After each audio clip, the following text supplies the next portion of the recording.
नमस्ते सतेते जगत्कारणाय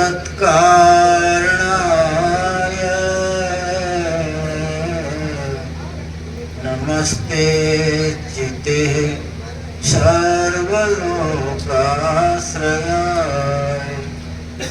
नमो द्वैततत्त्वाय मुक्तिप्रदाय नमो सद्गुरु सर्वदा सर्वहिताय नमो सद्गुरु सर्वदा सर्वहिताय त्वमेकं शरण्यं त्वमेकं वरण्यं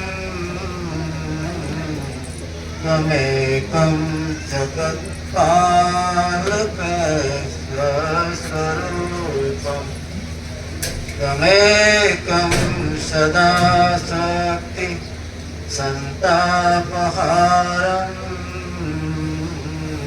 त्वमेकं विभुः सर्वदा शान्तिरूपम् त्वमेकं विभुः सर्वदा शान्तिरूपम् अज्ञानतिमिरान्धस्य ज्ञानाञ्जनमशलाकया चक्षुरुन्मीलितं येन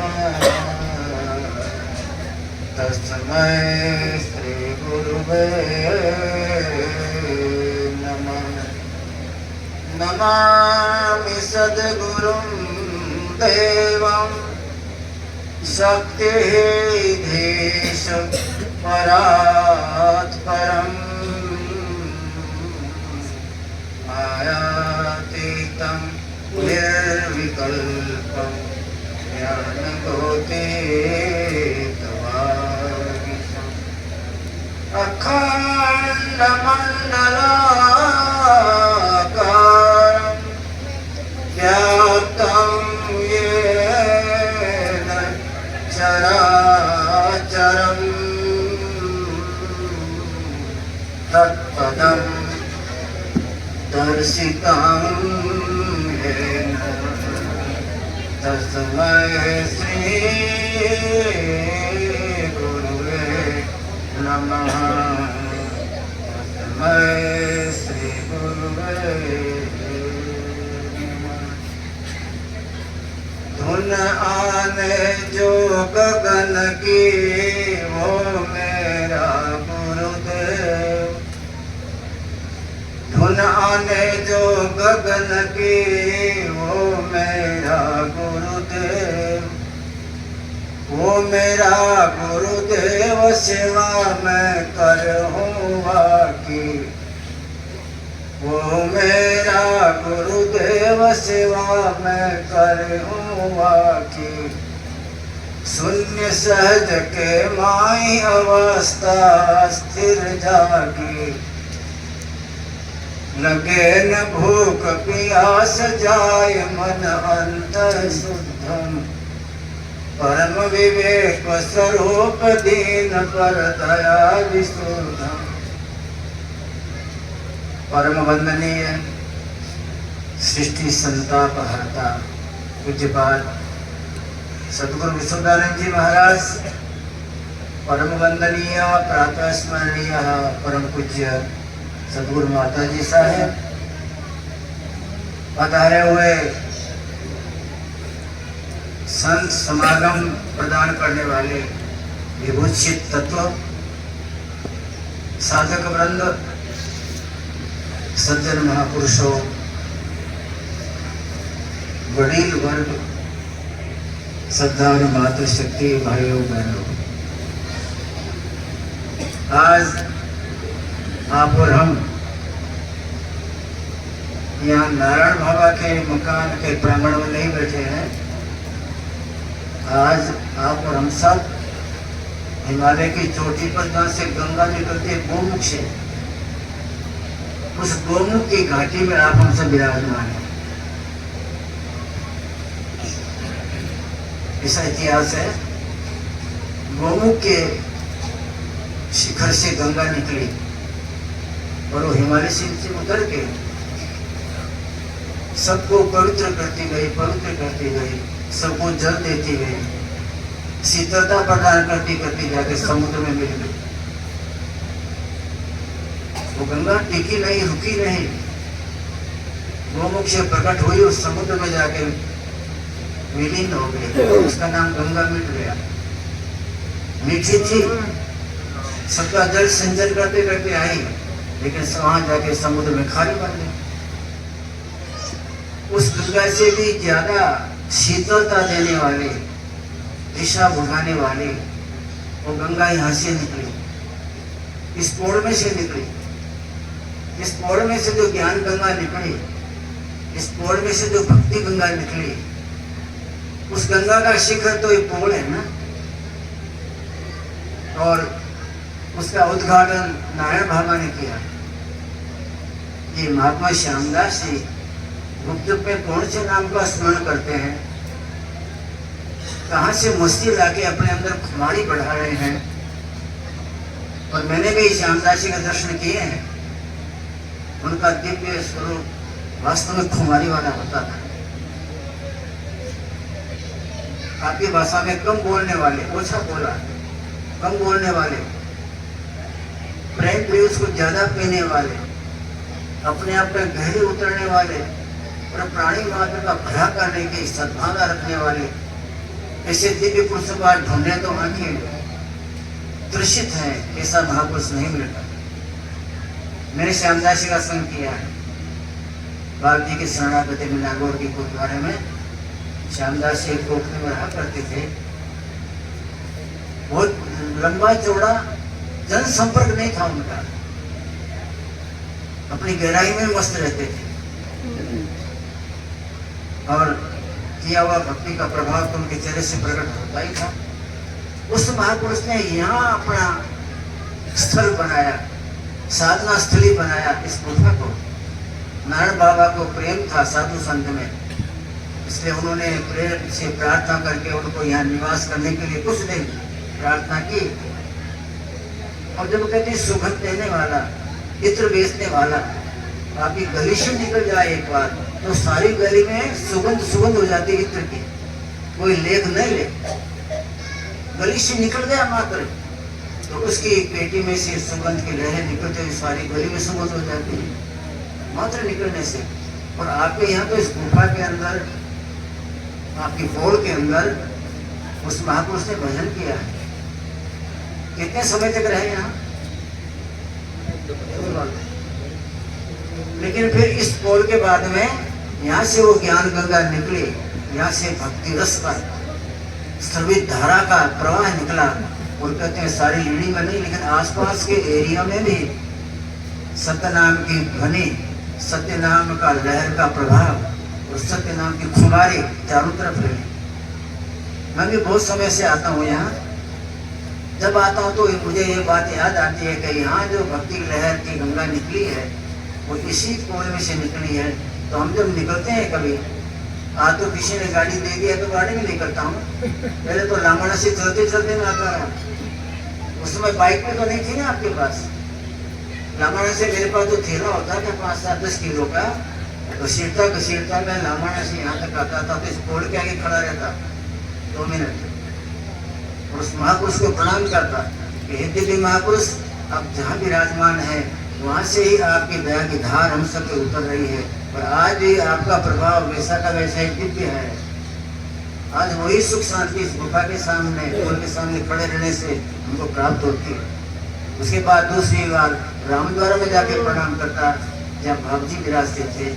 माता जी साहब, तो माता जी साहब ने वहाँ प्रेम का प्रकर्षण इकट्ठा किया और वो छोटे से एक कमरे के अंदर सारी लीली की पूजा आती थी।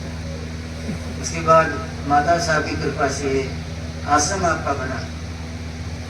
तो 3 धाम यहाँ है, एक पोड़ धाम, एक रामद्वारा और तीसरा आपका गुरुद्वारा। 3 धाम है।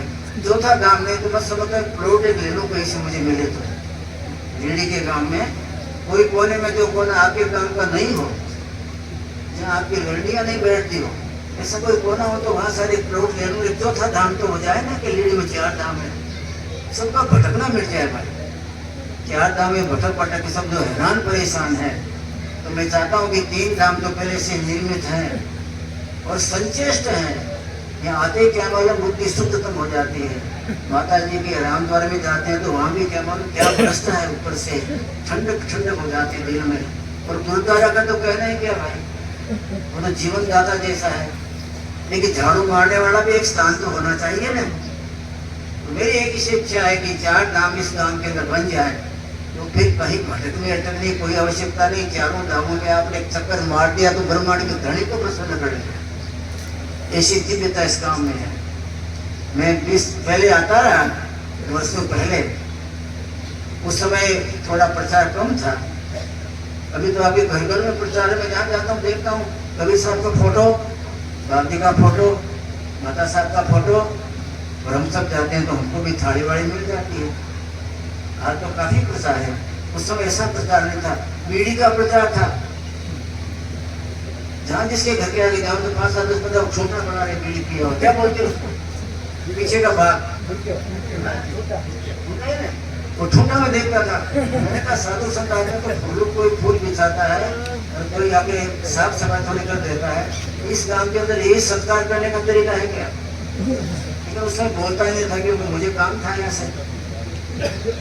चुपचाप चले जाते थे, पेड़ देके खाते पीते थे। उस घर को प्रसन्नता के अंदर में प्रमाण करे ऐसा वरदान परमात्मा कृपा करके दे, ऐसा भावना का भाव रख के निकलते वहां से। लेकिन आज मैं देखता हूँ बीड़ी भी कम है। ये तो लीड़ी और बीड़ी का संबंध था, बीड़ी में बीड़ी शिवाय दूसरा कुछ था ही नहीं भाई। लेकिन इतने वर्ष के बाद में 3 धाम हो गए। तीनों धामों के प्रभाव से और तीनों धामों के संकर्षण से, आपके आपस के प्रेम स्नेह से और गुरुद्वारा के अंदर में आपकी जो दिव्यता खिलती है, जागृति है आप में, तो कुछ कर डालो इस तरह की भावना भी है। जो करूंगा या मरूंगा की भावना वाला होता है, ढक्का बजाता है।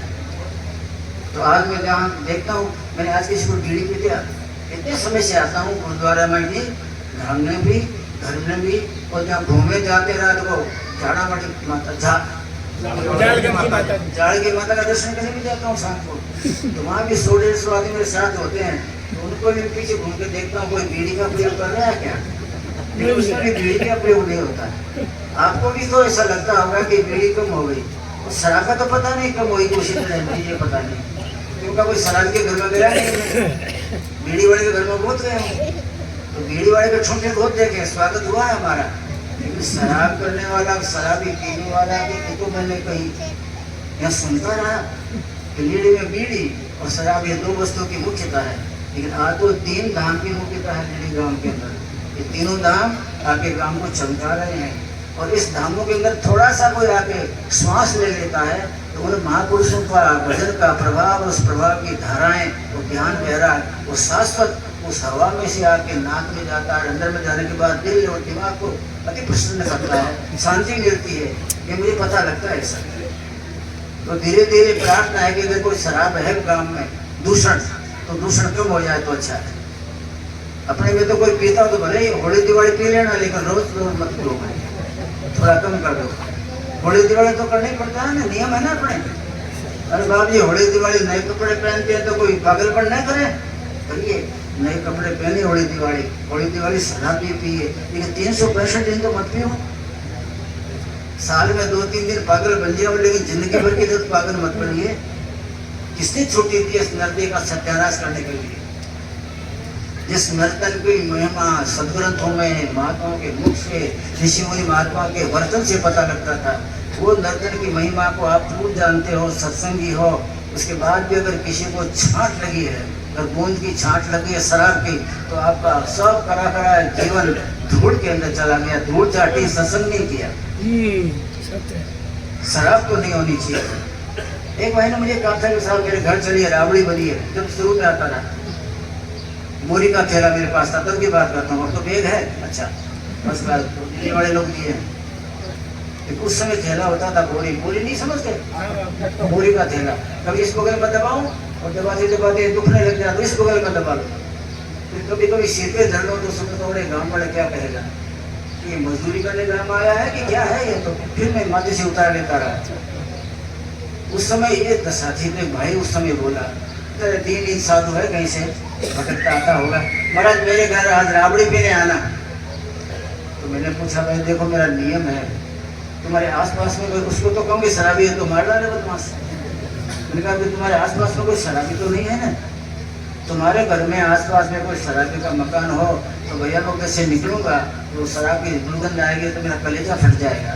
मुझे ऐसा अभ्यास नहीं है, इसलिए देख लेना आसपास कोई नहीं हो तो मुझे बुलाना। और उसको तो कैसे कहूँगा तुम्हारे घर में कैसे आऊँगा, तो अपने आप नहीं बुलाता था वो। फिर मैं पता लगा वो भाई तो गुजर गया। वो भाई 1-2 बार मेरे पास अहमदाबाद भी आया, गुजर गया था। तो इस गांव में 3 धाम तो है, तो चौथा धाम की मेरी इच्छा है, तो कहीं से कोई प्लॉट मिलेगा तो पंचायत से बात करूंगा कि मुझे भी थोड़ी जगह दो, चौथा धाम बना देना।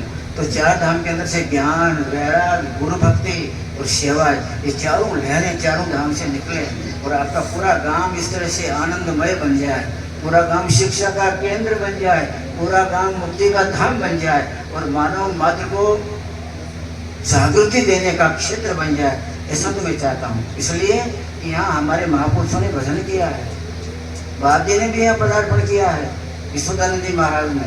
कितने दिन रुके में मुझे पता नहीं, कोई जानता तो बताए। विश्वदानंद महाराज जो पधारे तो कितने दिन रुके थे यहाँ, किसी के पास में है कुछ जानकारी नहीं है, पर बाप जी पधारे हैं ना। हाँ, बाप जी तो पधारे हैं और उनके पधारने के बाद में फिर माता साहब ने तो यहाँ सत्य नाम का झंडा फड़का दिया, सत्य नाम का स्तंभ गाड़ दिया, सत्य नाम के साथ में आपको बांध दिया। एक खूंटे के साथ में अगर एक को सुबह बांध दिया जाता है तो माता जी के पास तो हजारों तरह के खूंटे थे, ज्ञान के, वैराग के, शील के, संतोष के, दया के, धैर्य के। उन खूंटों के साथ आपको बांधा हुआ है। माँ का बाप भी चाहे तो आपको छुड़ा नहीं सकता।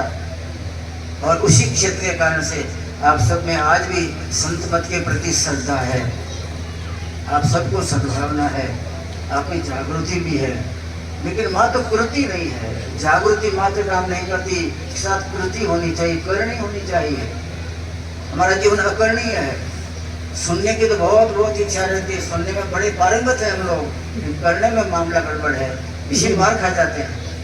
थोड़ा सा अपने जीवन को पलटा दें, करवट बदल लें और जो सुनते हैं आप, जो आपके समझ में आता है उसको जीवन में उतारें, उसको करनी में उतारें, उसके मार्ग में चलें, तो परमात्मा में यहाँ पे 4 अंगुल की छेटा रहेगा और ज्यादा छेटा नहीं रहेगा। लेकिन वो जीवन करणीय होना चाहिए। अकरणीय जीवन, जो निष्क्रिय जीवन है, उसको संत महात्मा पसंद नहीं करते। परमात्मा ने पैर दिए तो चलने के दिए हैं ना, हाथ दिए तो कुछ करने को दिए हैं, आंख दी है परमात्मा तो किसी गरीब के ऊपर 2 आंसू टपकाने के लिए दी हुई है। वाणी किसी को मिली है सुंदर परमात्मा की कृपा से, तो किसी प्राणी मात्र को सच्चा रास्ता बताइए, सद्बोध दीजिए, उसको सलाह दीजिए कि अपने जीवन में परिवर्तन लावे। इसलिए परमात्मा ने दिया है। आप उन सबको कुंठा में रखते हो, बंद रखते हो।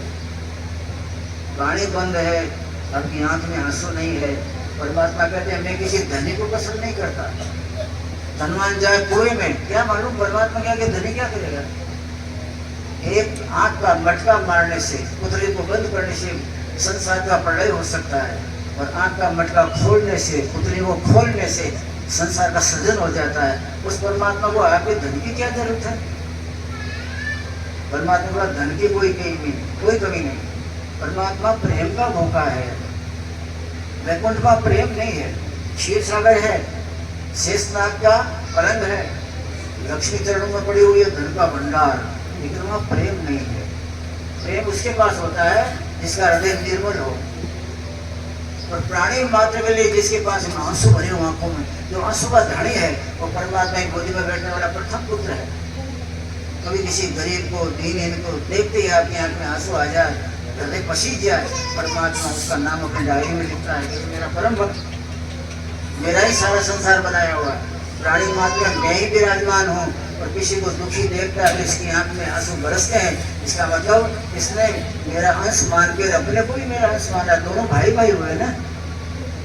परमात्मा प्रसन्न होकर डायरी में आपका नाम लिखता है। कभी परमात्मा की डायरी में आपका नाम आए, ऐसा कुछ कार्य करिए ना जिंदगी में। परमात्मा की डायरी में आपका नाम आए, कभी ऐसा काम कीजिए। और किसी भूखे गरीब दुखे के मुंह में आपका हाथ कभी जाए, एक ग्रास लेके उस किसी मुद्दे को उठाने में आपके अंदर में थोड़ी ताकत आ जाए, तो परमात्मा में आप में कोई देर नहीं है, कोई विक्षेप भी नहीं है, कोई कमी भी नहीं है भाई। एक का कल अपनी चर्चा थी सत्संग में, सबको नर जीवन में सफलता प्राप्त करना है। नर जीवन का उपयोग सब करना चाहते हैं, अच्छी तरह से करना चाहते हैं, लेकिन हो नहीं रहा। धर्मदास साहब ने पूछा सदूर कबीर साहब को, बाप ये जगत का प्राणी मात्र मौत के मुंह में बैठा हुआ है। मृत्युर्वय मृत्युलोक महानम, मृत्युलोक में मौत ही मुख्य है। मृत्युर्वय मृत्युलोक ध्रुवम, ध्रुव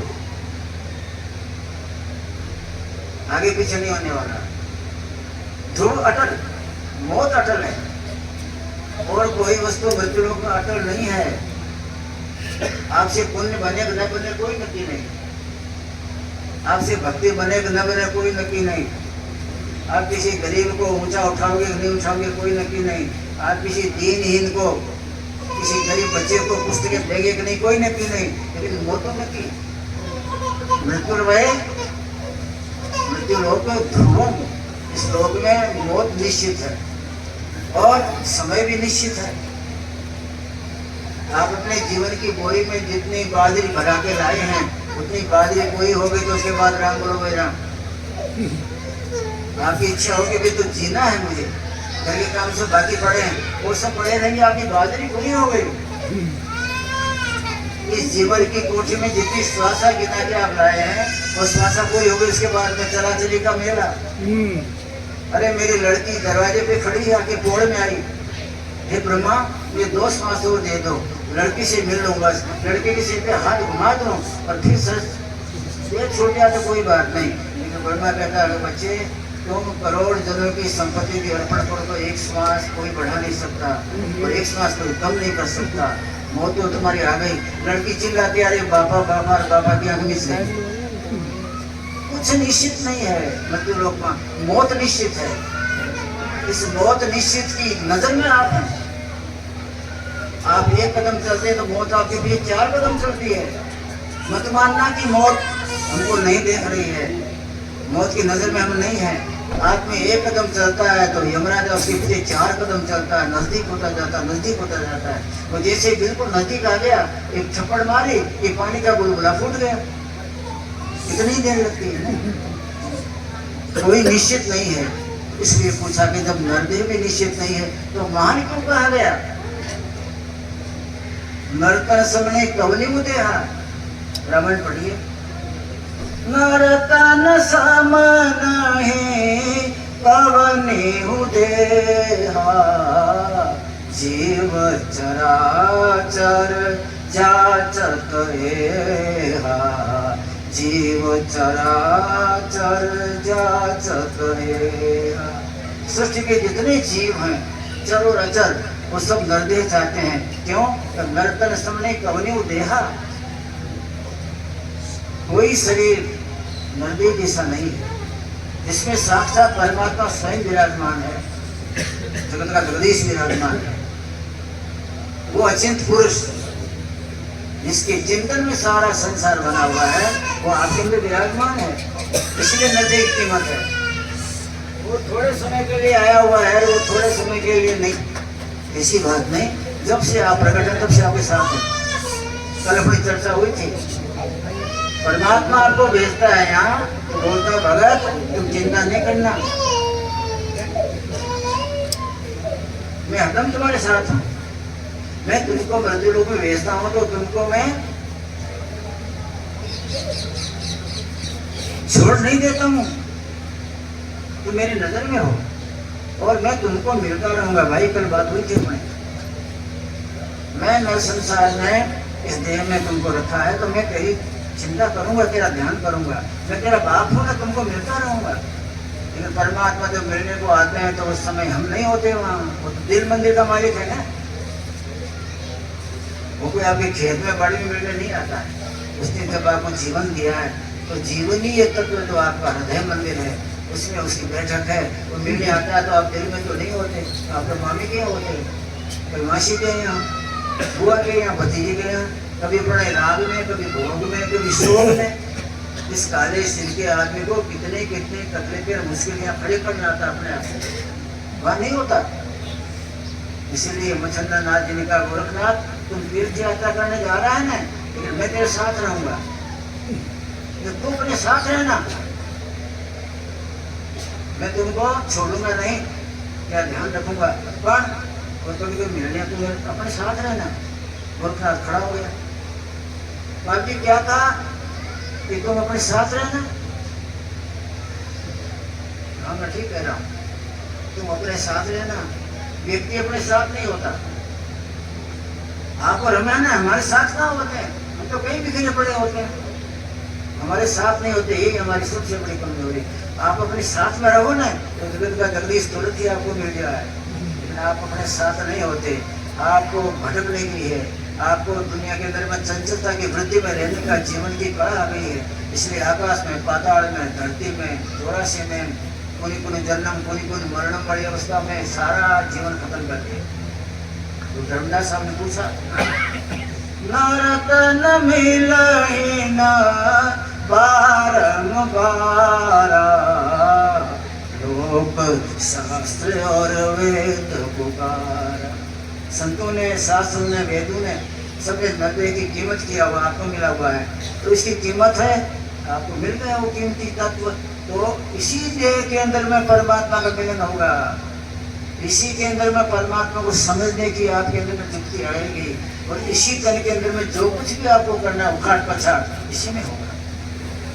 गगन मंडल के लिए चलना तो इसी में होगा।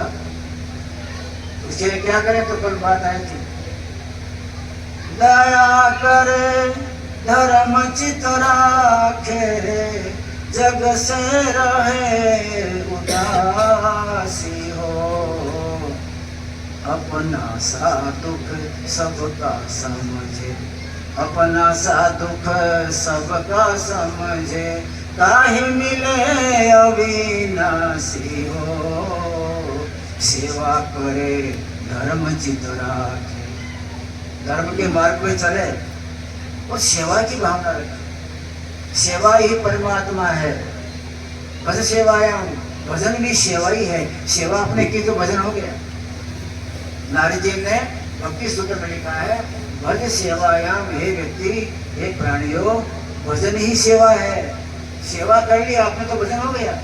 और भजन के सिर पे सींग नहीं होते कभी, भजन के कारखाने नहीं होते। आपने सेवा कर डाली, हो गया भजन। सेवा के अंदर में जीवन को व्यतीत कर रहे हैं तो भजन कर रहे हैं आप। इसलिए ये सेवा परोपकार का स्वरूप है, सेवा परमात्मा का स्वरूप है। हमारे सौराष्ट्र में एक भक्त हो गया जलाराम, उसको कुछ नहीं आता था। उसके गुरु ने बताया, आए गए को भोजन कराना। कपड़े की दुकान थी बड़ी, आए गए को भोजन कराना जलाराम। किसी गरीब को दुखी देखो कि वस्त्र नहीं तो वस्त्र दे देना, परमात्मा ने दिया है ना तेरे को। वो घाड़े को वस्त्र देना, भूखे को भोजन दे देना। रात्रि में किसी को ठिकाना नहीं हो तो अपने घर में उसको आश्रय देना। बस ये भक्ति हो गई तुम्हारी। मन में अहम नहीं रखना का मैं कर रहा हूँ, ये तो मेरी आज्ञा है। गुरु की आज्ञा को पालन करने में अहम नहीं होना चाहिए। गुरु की आज्ञा पालन करना आपका हमारा धर्म है। गुरु की आज्ञा के पालन में अगर अहंकार आ गया तो करे कराए में आग लग गई। करा कराया सब गया, जब आया अहंकार, अहम आया तो करा कराया सब चला गया। 9 मण दूध बटोर के टिपके किया विनाश। 9 मण दूध ले आइए, एक एसिड का बूंद डाल दीजिए, सत्यानाश। इसी जिंदगी भर का काम करते जाइए, सेवा करते जाइए, अंत में मैंने किया कि सारा कराया ऐसा। गुरु की आज्ञा थी, अहम नहीं होना चाहिए। अहम भक्ति मार्ग में अग्नि है। भक्ति मार्ग में आग लगाना हो तो अहंकार की अग्नि प्रकट कीजिए। दीनता और नम्रता परमात्मा को प्रसन्न है।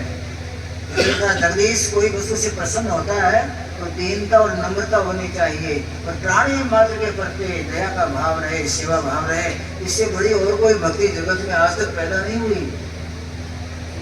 बाद में कहीं कंठी वंडी बांध दूंगा, मैं सुनूंगा, जानूंगा कि आए गए को भोजन देता है, दुखी गरीब की सुनता है, निर्वस्त्र को वस्त्र देता है और निराश्रय को आश्रय देता है। मैं सुनूंगा ना तो तुझे मैं कंठी बांध नहीं पाऊंगा। और हमको तो आज कोई बोले बाप जी शाम को कंठी बांधना 50, मैं कहता हूँ 100 खड़ा करो ना। 50 से क्या होता है? सोचेगा बन जाए तो काम में मेरी बारवाई हो जाए ना। हमको दौड़ के कंठी बांधने का अभ्यास है। और ऐसे परम गुरु होते तो भाई तेरा जीवन देखूंगा मैं, सेवा कैसी करता है, दीन गरीब की कैसी बात सुनता है, आंख में आंसू का धने है कि नहीं है, तेरे कदम किसी की चीज सुन के दौड़ते हैं कि नहीं उस दिशा में, मैं जानूंगा। जानने के बाद कंठी बांधूंगा। मैं तो अगर आप अभी कहो तो मैं तो जानता हूँ 100 के नोट रखने वाला है, 25 रुपया कंठी का गया तो मेरा क्या नुकसान हुआ? कोई मुझे कहता है बाप ये 2-3 कंठी बांधना कर ठहर जाओ, अभी 3-4 दिन है ना, हम 100-150 हो जाने दोनों कंठी बांध देंगे, झुंड खड़ा कर लेंगे, पूरा झुंड। गुरु की बात को माना। जलाराम ने दुकान पे सेवा करता रहा, पत्नी को बोलता कि आज 25 महात्मा आए हैं और पूछते पूछते आते, कोई भगत है काम में तो कोई बोल देता वहां चले जाओ, वो दुकान है कपड़े वाली वहां चले जाओ, तो लोग भी वहीं भेज देते थे। आपके गांव में पता नहीं ऐसा परिवर्तन है कि नहीं? कोई पूछे भाई भगत है इस गांव में, कोई साधु की सेवा करे, सब कोई है तो जाओ गुरुद्वारे चले जाओ। वो जाके मेरे घर में कहाँ उपाधि आ, कोई उपाधि ओढ़ने को तैयार नहीं है आज। गांव के लोग बोलते कि भगत है जलाराम, उसके चले जाते। तो जो भी साधु महात्मा जूनागढ़ की यात्रा करने वाले आते, जलाराम का गांव बीच में आता था, तो वही लाइन खड़ी हो जाती। पत्नी आती 8-9 बजे, पतिदेव को पूछते हैं कितने बाप जी कितने साधु आए हैं? तो क्या तो 20-25 साधु है, 20-25 सोगरा बनाओ, छाछ ले आओ, कहीं थोड़ी सब्जी बनाओ, और 12 बजे तक देख लेता हूँ कोई महात्मा है तो फिर मैं लेके आऊंगा। वीरबाई नाम था, धर्मपत्नी का नाम वीरबाई। वीरबाई भोजन बना लेती, 12-1 बजे फिर जलाराम जी लेके महात्माओं को जाते, भोजन करवा देते। उसके बाद में ठंडी के मौसम तो एक कंबल देते, गर्मी की मौसम होती तो एक साल देते, और खाली बात को नहीं भेजते, स्त्री भेजते गए। मन में कोई वांछा नहीं, कोई मांग नहीं। विष्णु भगवान ने देखा कि आदमी को ऐसा कैसा गुरु मिला है, अभी कंठी नहीं बांधी, कान में मंत्र की फूंक नहीं मारी, अभी इसको बोध नहीं दिया, उसके पहले से इतनी सेवा कर रहा है। हमारे शास्त्र बोलते हैं परमात्मा का स्वरूप सेवा है। किसी ने पूछा परमात्मा को आपका स्वरूप क्या? कि सेवा ही मेरा स्वरूप है। तुम सेवा करने लग जाओ तो तुम्हारे पीछे पीछे मैं दौड़ूंगा, तुमको दिखे कि न दिखे। जो कोई सेवा में रत रहता है, निष्काम सेवा, परमात्मा के पीछे पीछे दौड़ता है, पीछे पीछे दौड़ता है, उसको तकलीफ न पड़े। भोजन कराए, साल दे दिए, चले गए। विष्णु भगवान वृद्ध साधु के रूप में आए, सब भोजन कर चुके, मगर 4-5 दिन से भोजन मैंने नहीं किया भाई। तो आपकी कोई बात नहीं, मैं आपका लड़का बैठा हूँ ना। वीरबाई ने कहा जब क्या करेंगे, तो भोजन तो पूरा हो गया, बोले कोई बात नहीं, फिर चूल्हा जलाओ। उस समय गैस तो नहीं होते थे ना, लाइटर मारा कीजिए सालू, फिर चूल्हा शुरू किया, नहीं चूल्हा वाला सब धो दिया, साफ कर दिया, फिर चूल्हा चालू किया, फिर सोगरा बनाया, फिर छाछ में से बाई मांग के लाई, भोजन कराया। बाप जी भोजन करके खड़े हुए तो गिर पड़े, सही में शक्ति नहीं थी, दिखता भी था। छोटा सा कमंडल हाथ में और एक हाथ में लकड़ी और एक थैला, तो कमंडल को उठाओ तो थैला गिर जावे, थैला को उठाओ तो कमंडल गिर जावे। जलाराम ने देखा रे बाप ये तो जीर्ण है, भजनानंदी तो है, चेहरे पे चमक है इनके, लेकिन बाप जी का शरीर जीर्ण हो गया। बाप जी कहाँ जाते हैं? भगत मैंने सुना है कि सौराष्ट्र के अंदर नक्शे पैदा हुआ है, जूनागढ़ के अंदर बड़े बड़े भगत हुए, तो वो इस क्षेत्र की यात्रा करना है, थोड़ा यात्रा करने को आया हूँ। बाकी आप सब उठ ही नहीं पाते हो, कमंडल गिर जाता है। ठेला छूट जाता है, आप खड़े हो तो आप भी देखते हो, तो क्या करें भगत, तुम कोई व्यवस्था करो ना कि मैं कि आपके सौराष्ट्र क्षेत्र की परिक्रमा करूं तो मेरे को थोड़ा आराम मिले। क्या करूं बाप जी, तो तेरी औरत को दे देना, मेरी सेवा में रहे। जलाराम ने कहा बाप जी इसका कोई काम भी नहीं है, मुझे छोकरा बनाना आगे मैं बनाऊंगा। वीर भाई जाओ, बाकी के साथ जाओ, बाकी का थैला अपने खंधे पे ले लो, बाकी का कमंडल अपने हाथ में ले लो, खाली लकड़ी बाप जी के हाथ में रहे। बाकी रात्रि को जहाँ रुक जाए तुम रुक जाना, रात्रि को बाप जी के पैर दबाना, बाप जी से में ताकत नहीं है। बाप जी को एक ठिकाने बैठा के तुम भीख मांग के लाना, बाप जी के नाम से भोजन कराना, सवेरे स्नान करा देना।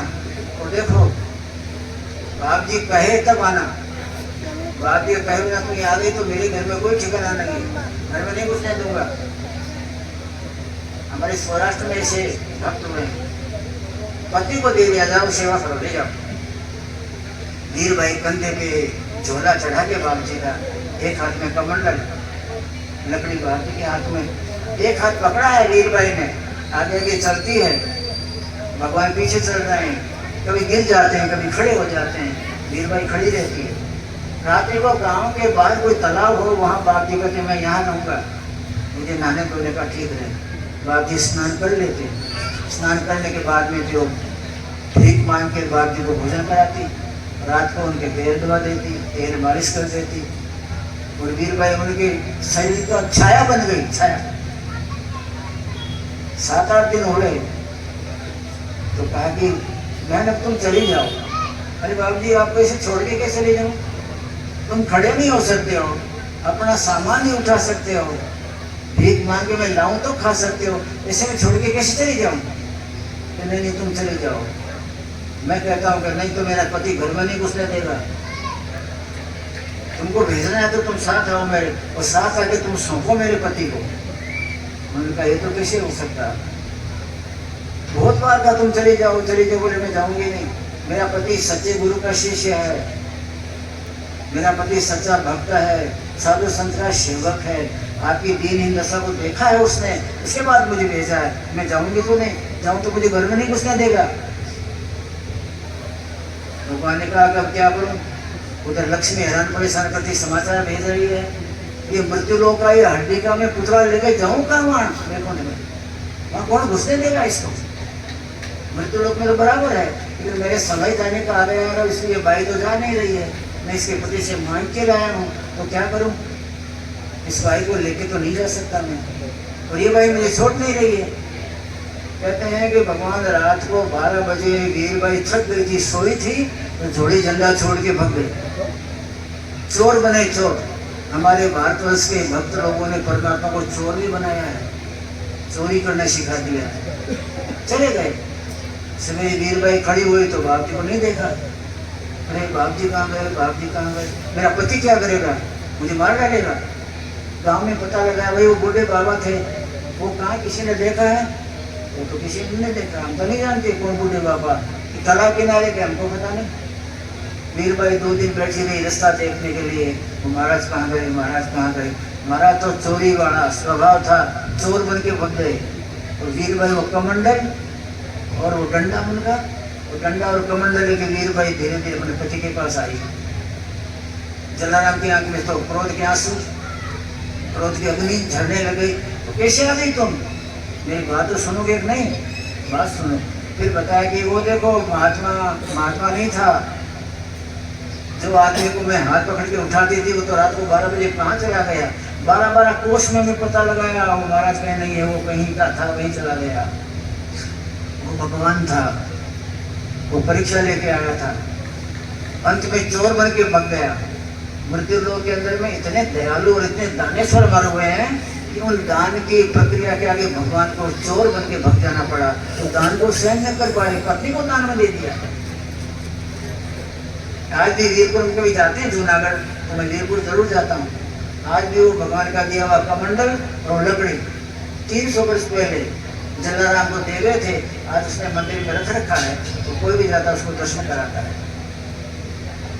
सेवा जहाँ होती है वहाँ परमात्मा चोर भी बन जाता है, सेवा जहाँ होती है वहाँ परमात्मा मजदूर बन जाता है, जहाँ सेवा का स्वरूप है परमात्मा वहाँ धूल चाटता है। और ऐसे संत वो गगन मंडल की ध्वनि को, अनाथ की नाच को, उस गुंजार को आपने में लगा डाल देते हैं। धुन आने जो गगन की, सो मेरा गुरुदेव, सो मेरा गुरुदेव सेवा में करी हूँ आती है। ऐसा गुरु तो जानता है कि ये कलयुग के जीव, ये बेचारे दीन ही, ये कब भक्ति करेंगे, ये क्या ज्ञान में समझेंगे, क्या वैराग में समझेंगे, क्या ध्यान धारणा में समझेंगे, ये क्या त्याग में समझेंगे, ये कुछ नहीं समझेंगे। ये तो खाली संसार के मोह में समझते हैं।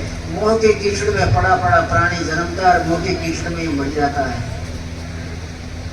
ये सब मोहित जीव हैं और माया ने ऐसा मोह का कीचड़ चारों तरफ फैलाया है कि आपका मेरा ज्ञान खत्म। जहां मोह होता है ज्ञान का नाश,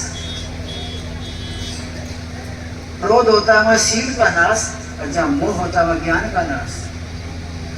कबीर साहब ने फरमाया कि मैंने दुनिया में देखा है, मोह ने इस जगत को ऐसा मोहित कर दिया है कि प्राणी ज्ञान को भूल गया। माया मोह मोहित कीना, ताते ज्ञान रतन हर लेना। आपके हमारे पास का रतन था, ज्ञान का रतन था। तो ज्ञान का रतन माया ने हर लिया, माया ने उस ज्ञान के रतन को चोर लिया आपसे हमसे।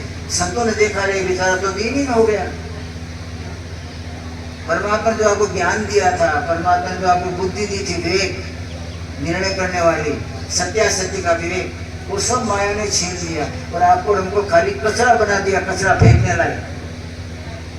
संतों को दया आई, सतलोक के धनी को दया आई, सत्पुरुष को दया आई कि इन प्राणियों को, बेचारों को ठीक किया जाए, इनको वहां की सुगंध दी जाए, वहां की मस्ती दी जाए, वहां की खुमारी दी जाए इनको, जिस खुमारी को प्राप्त करने के लिए शेषनाग 1000 जन्म से मस्त में पड़ा है।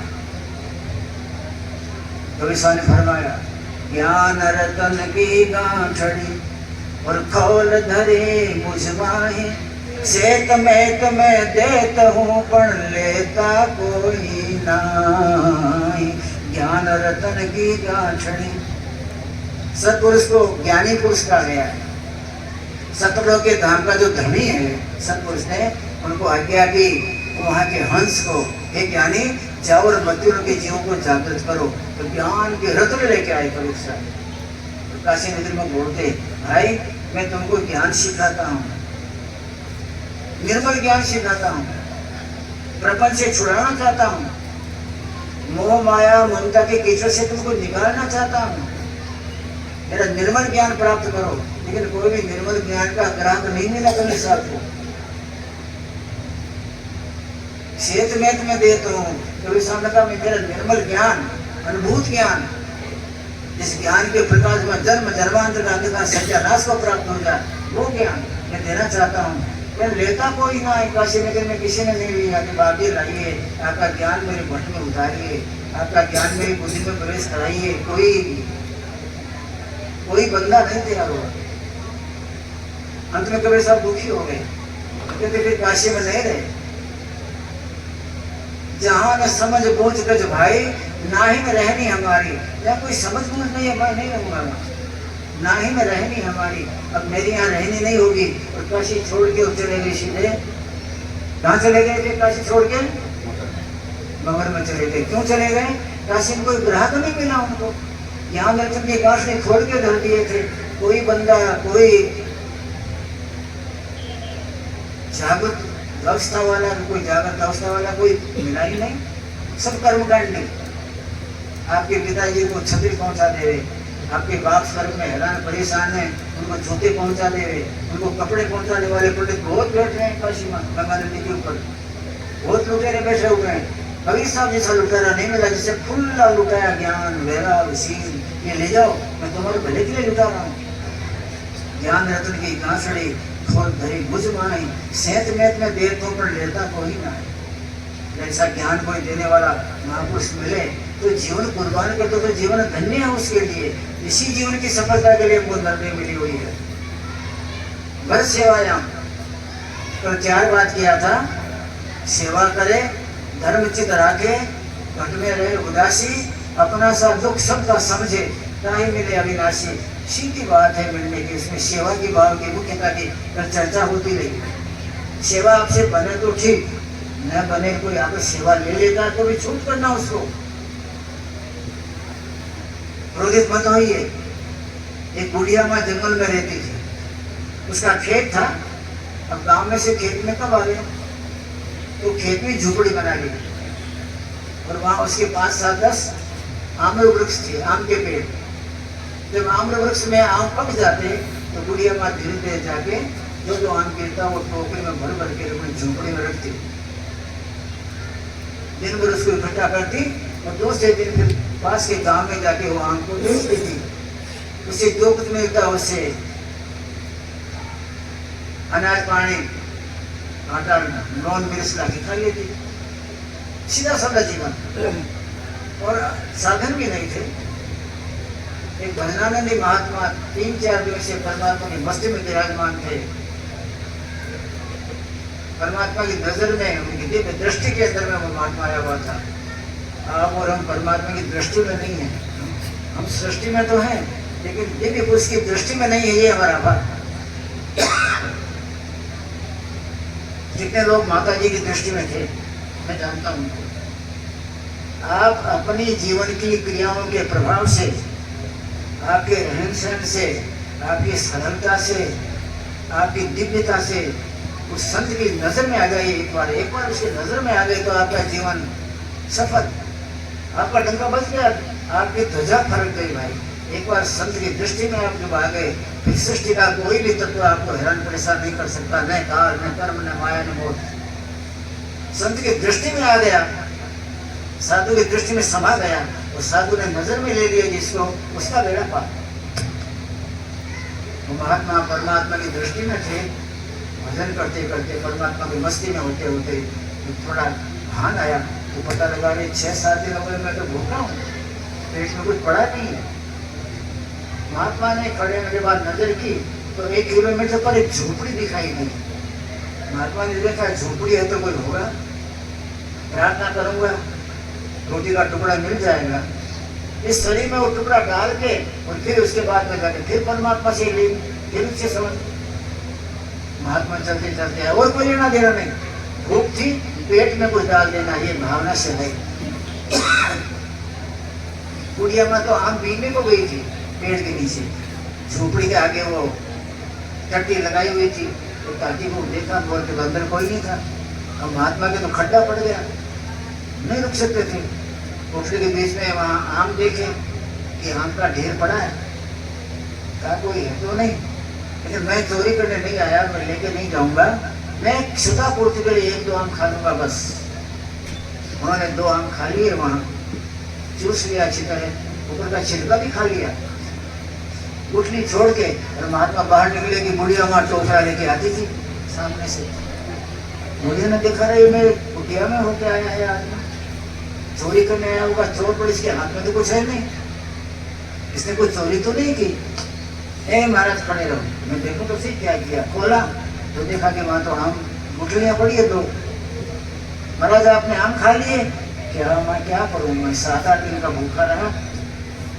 परमात्मा की दृष्टि में आ गया हुआ मेरी प्राणी हूँ, भूख लगी तो मैं इस हिसाब से आया कि आप कुटिया में होंगे, लेकिन आप कुटिया में नहीं थी, मैं सहन नहीं कर पाया, माँ नहीं सहन कर पाया भूख को, तो मैंने 2 आम खा लिए। तुम कहो तो दिन भर सेवा कर दूं तुम्हारी, तुम आम बीनती रहो और मैं तुम्हारी ये टोकरी उठा के और टोकरी का सारा आम यहाँ इकट्ठा करता रहूं, शाम तक तेरी सेवा कर दूंगा।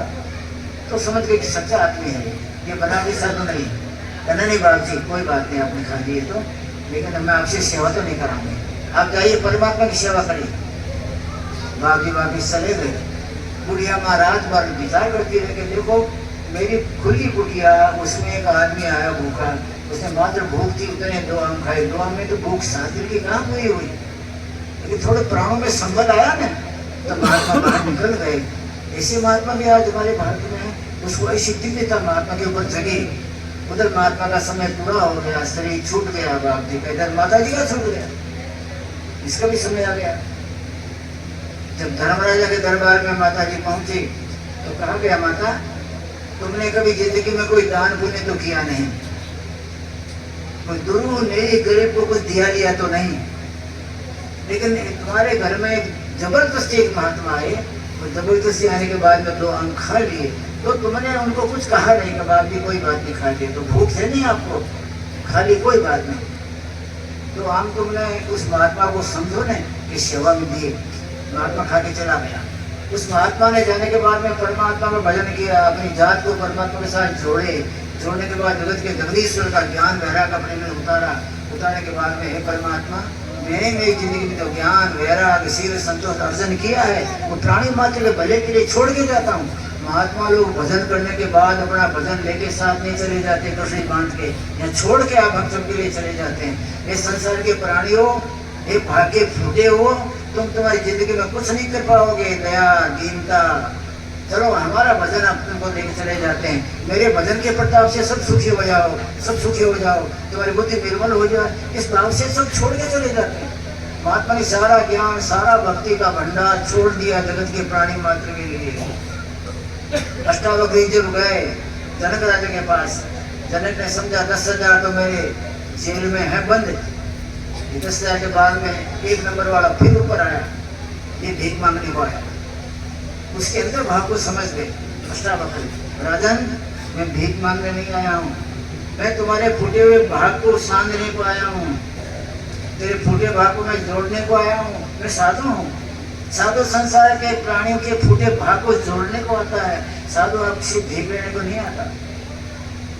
साधु भीख न मांगे ही, जो मांगे सो भांड, सती न पीसे पीसना, जो पीसे सो रांड। साधु भीख न मांगे, जो मांगे सो भांड। परमात्मा का भजन महात्मा ने छोड़ दिया।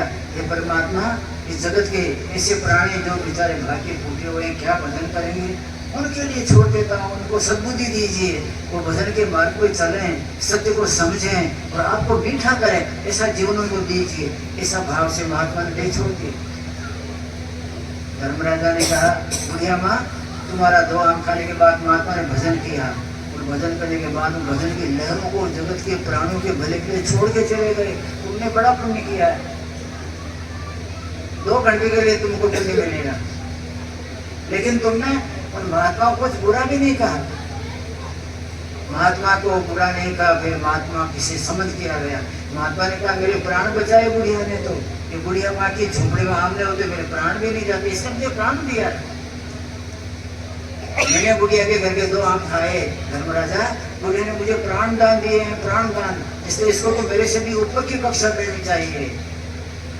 बिना भजन किए हुए जिंदगी में खाली आम बीनते बीनते बुढ़िया हो गई, झोपड़ी भी टूट गई, बुढ़िया मर गई। लेकिन उसके घर में सेवा तो उसने नहीं की, लेकिन कोई जबरदस्ती सेवा बन गई उसे कि महात्मा ने भोजन किया, आम खाए और चले गए, तो वो उसकी सेवा की नहीं गई। महात्मा ने तो कहा मैं 2 घंटे तुम्हारे यहाँ सेवा कर दूँ।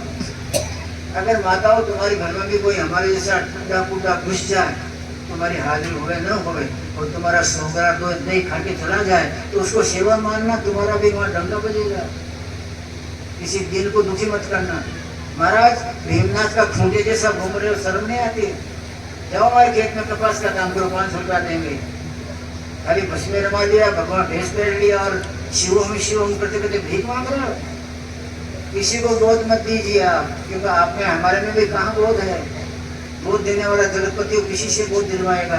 आप किसी के दुख को, चिंता को, उसकी अनिष्ठता को समझ के आपके आंगन में कोई आ गया है, तो आपके आंगन में कोई आ गया तो उसके पेट की पूर्ति करके उसको भेजिए। हमारे शास्त्र बोलते हैं आपके घर के आंगन में अगर कोई भिखारी आया और भिखारी को आपने कुछ नहीं दिया, 3 घंटे खड़ा रहा हो, माता लाओ माता लाओ माता लाओ, नहीं दिया आपने, उस भिखारी की आंख से आंसू गिर गए। तो जिसके घर के चौक में भिखारी के आंसू गिर गए हों, उसके 7 जन्म के कर्म का सत्यानाश हो जाता है। लड़की अपने बाप का घर छोड़ के पति के यहाँ चली गई, पिताजी परम धाम चले गए।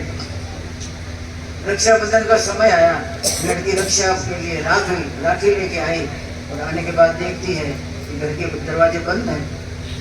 खटखटाया तो खोला, भाभी ने, क्या बात है? कि रक्षाबंधन है ना, मैं तो राखी बांधने को आई हूँ।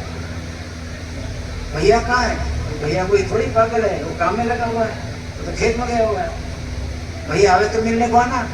वो तुम्हारे बाप के टाइम में कोई थी कि सारा घर तुम उठा के लगी ससुराल में, हमारे यहाँ कुछ नहीं छोड़ा। अब जो कुछ बचा तो वो जीने तो उसी में तुम्हारी नजर है। हमारे सास से कहते हैं अगर आपके घर में किसी भिखारी के आंसू गिर गए तो 7 जन्म के पुण्य का सत्यानाश, और अगर लड़के के आंसू अपने बाप के घर के चौक में गिर पड़े तो 21 जन्म के किए कराए पाप का नाश, सब पुण्य का नाश हो जाता है। घर के आंगन में लड़की के कभी आंसू नहीं गिरे, इसकी घटना न करनी चाहिए। आपके घर में आने के बाद भिखारी को भोजन न मिले, आंख के आंसू पड़े, ऐसा कभी न होना चाहिए। परमात्मा ने आपको दिया है तो ददामितम दीजिए दीजिए दीजिए। तो इस शरीर में परमात्मा की प्राप्ति का डंके बजाइए, जीवन को धन्य बनाइए। 2 शब्द के साथ विराम बोले सतगुरुदेव महाराज की जय।